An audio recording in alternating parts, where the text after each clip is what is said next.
Delhi liquor scam కేసులో BRS MLC కవిత CBI నమోదు చేసిన కేసులో బెయిల్ కోరుతూ ఢిల్లీ హైకోర్టును ఆశ్రయించారు. ఆమె బెయిల్ పిటిషన్పై కాసేపట్లో విచారణ జరగనుంది. కవిత బెయిల్ పిటిషన్పై జస్టిస్ స్వర్ణకాంత శర్మ ధర్మాసనం విచారణ చేపట్టనుంది. దీంతో ఈ రోజైనా కవితకు బెయిల్ దొరుకుతుందా అనే ఉత్కంఠ నెలకొంది. కాగా లిక్కర్ స్కామ్ కేసులో భాగంగా ఇప్పటికే ఈడీ కేసులో బెయిల్ కోసం ఆమె దాఖలు చేసిన పిటిషన్పై ఇదే ధర్మాసనం గత శుక్రవారం విచారించి ఈడీ సమాధానం కోరుతూ నోటీసులు జారీ చేసింది. తదుపరి విచారణను ఈ నెల 24కి వాయిదా వేసింది.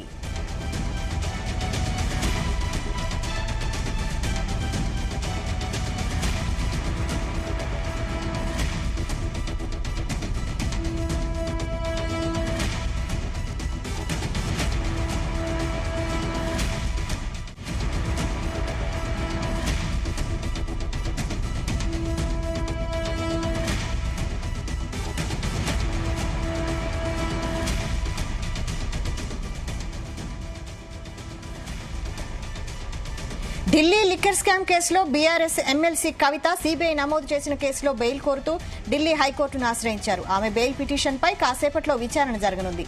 కవిత బెయిల్ పిటిషన్పై జస్టిస్ స్వర్ణకాంత శర్మ ధర్మాసనం విచారణ చేపట్టనుంది. దీంతో ఈ రోజైనా కవితకు బెయిల్ దొరుకుతుందా అనే ఉత్కంఠ నెలకొంది.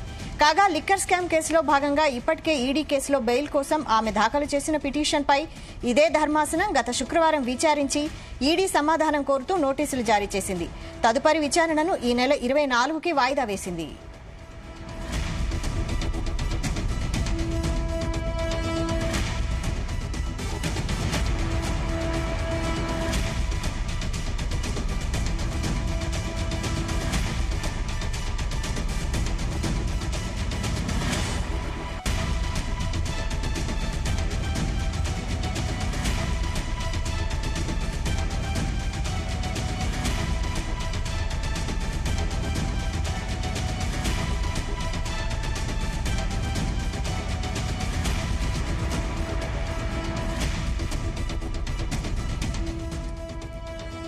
ఢిల్లీ లిక్కర్ స్కామ్ కేసులో బీఆర్ఎస్ ఎమ్మెల్సీ కవిత సీబీఐ నమోదు చేసిన కేసులో బెయిల్ కోరుతూ ఢిల్లీ హైకోర్టును ఆశ్రయించారు. ఆమె బెయిల్ పిటిషన్పై కాసేపట్లో విచారణ జరగనుంది.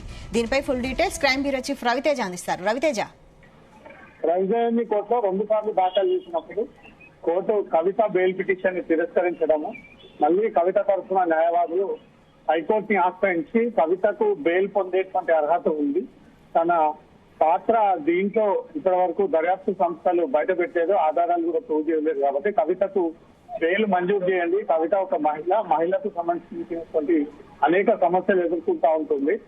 కవిత విషయంలో అవతల వ్యక్తులు ఈ కేసులో ఉన్నటువంటి నిందితులు ఇచ్చినటువంటి ఆధారంగానే కవితను అరెస్ట్ చేసి తన పైన అభియోగాలు మోపారు, కానీ తను పర్టికులర్ గా నేరాన్ని చేసింది అనడానికి గల ఎలాంటి ఆధారాలు లేవు.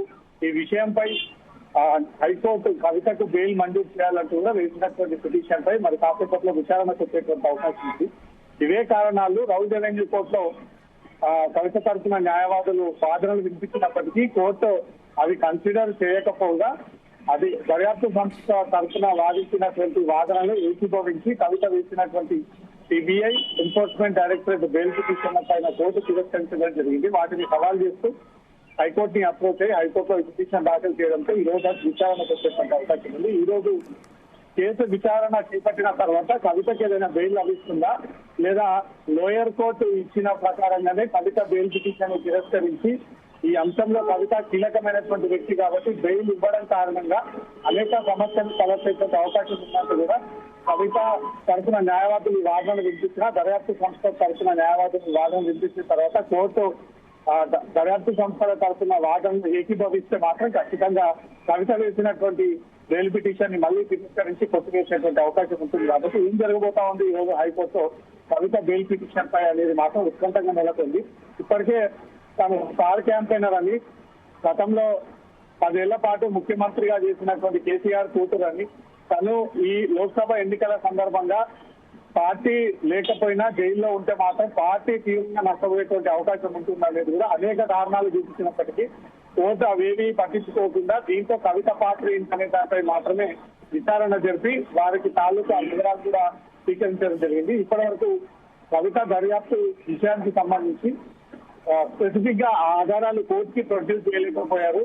ఇతర వ్యక్తులు ఇచ్చినటువంటి ఆధారంతో కవిత పైన కేసు నమోదు చేశారనేది మాత్రమే కవిత తరపు న్యాయవాదులు వాదనలు వినిపించారు. ఈ రోజు హైకోర్టులో కూడా విచారణకు వచ్చినప్పుడు సేమ్ లోయర్ కోర్టులో వాదనలు వినిపించిన విధంగానే హైకోర్టులో కూడా వాదనలు వినిపించబోతా ఉన్నారా, లేదా కొత్త రకమైనటువంటి ఏమైనా లూపోల్స్ ని పట్టుకొని ఈ విషయాన్ని కోర్టు దృష్టికి తీసుకెళ్లనున్నారా? కవిత బెయిల్ విషయంలో ఈ రోజు హైకోర్టు ఎలాంటి నిర్ణయం అభిప్రాయం వ్యక్తం చేయబోతా ఉందా అనేది మాత్రం ఉత్కంఠంగా నెలకొంది. వైశాలి, అయితే తెలంగాణలో ఎలక్షన్ ముగిసింది కదా, మరి ఏ కారణంతో బెయిల్ పిటిషన్ కోరుతున్నారు కవిత? మొదట దర్యాప్తు సంస్థలకు కవిత చిన్న కొడుకు ఎగ్జామ్స్ ఉన్నాయి, ఆ బాధ్యత తల్లిగా తీసుకోవాల్సినటువంటి బాధ్యత కల్వకుంట కవితది. దాంతో పాటు రెండోసారి తను స్టార్ క్యాంపెయినర్ గా ఉంది, గతంలో ఎంపీగా పనిచేసింది, రాజకీయ సుదీర్ఘ అనుభవం ఉంది, ఒక మాజీ ముఖ్యమంత్రి కూతురు. కావాలనే కుట్రపూరితంగా కక్ష పెంచుకొని పార్టీని దెబ్బతీసేందుకే కవిత పైన ఈ అభియోగాలు, కేసులు, అక్రమ కేసులు నమోదు చేసి ఇబ్బందికి గురి చేస్తా ఉన్నారన్న ఒక విషయాన్ని కూడా కోర్టు దృష్టికి తీసుకెళ్లినప్పుడు ఇవన్నీ కూడా కోర్టు ఏవి పెద్దగా పట్టించుకోకపోగా దర్యాప్తు సంస్థల వాదనలు మాత్రమే ఏకీభవిస్తూ వారి దగ్గర ఉన్నటువంటి ఆధారాలను మాత్రమే పరిశీలించి కోర్టు ఎప్పటికప్పుడు కవిత విషయంలో జ్యుడిషియల్ కస్టడీ ఇవ్వడము, జ్యుడిషియల్ రిమాండ్ ని పొడిగించడము, గడువు ముగిసినాక కూడా మళ్ళీ రిమాండ్ ని పొడిగించడము, కస్టడీ అడిగినప్పుడల్లా కోర్టు దానికి అనుమతి ఇవ్వడము. ఇప్పుడు బెయిల్ పిటిషన్ విషయంలో మాత్రం రెండు దర్యాప్తు సంస్థలు అటు సిబిఐ ఇటు ఈడీ మాత్రం బలంగా కవిత విషయంలో వాదనలు వినిపిస్తా ఉంది. తను ఈ కేసు అభియోగాలు ఎదుర్కొన్నప్పుడే